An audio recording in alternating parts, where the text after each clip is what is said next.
Ce vendredi 8 septembre 2023, le club hippique de Versailles inaugure ses nouveaux aménagements, financés en partie par le conseil départemental des Yvelines, à travers son dispositif ROI, Rayonnement olympique yvelinois. Le dispositif ROI, c'était effectivement l'idée de pouvoir soutenir les centres de préparation aux Jeux dans les Yvelines, aider les collectivités, mais aussi aider les fédérations sportives.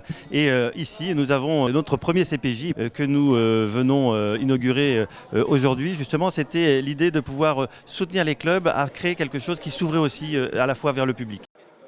En tant que centre de préparation aux Jeux, le club hippique de Versailles a la chance d'accueillir la délégation équestre suédoise. La Suède, effectivement, est une des nations majeures en termes d'équitation. C'est les premiers en CSO, ils sont plutôt bien classés aussi en dressage. C'est chouette pour nous.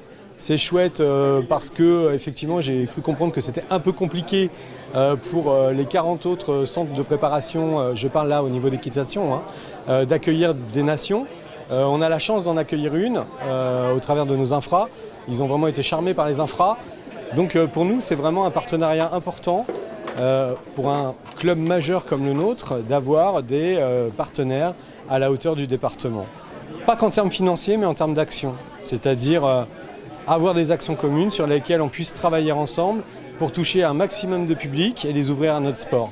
Je suis aussi heureux d'être là parce que ça va me permettre de dire à Christopher Six que nous souhaitons naturellement qu'il rejoigne l'équipe de France et qu'il réussisse ses qualifications.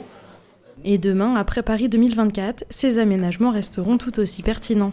Ceci est vraiment la démonstration de l'héritage olympique. C'est justement l'accès au sport pour tous les Franciliens, pour tous les Yvelinois, mais aussi pour tous les Versaillais, de pouvoir venir dans un site qui d'abord a été rénové et puis est rendu accessible parce qu'il y a aussi un gros travail qui a été fait sur l'équithérapie. Je crois que les Jeux paralympiques en sont vraiment aussi la démonstration, de pouvoir aussi préparer les sites à s'ouvrir aussi aux personnes handicapées.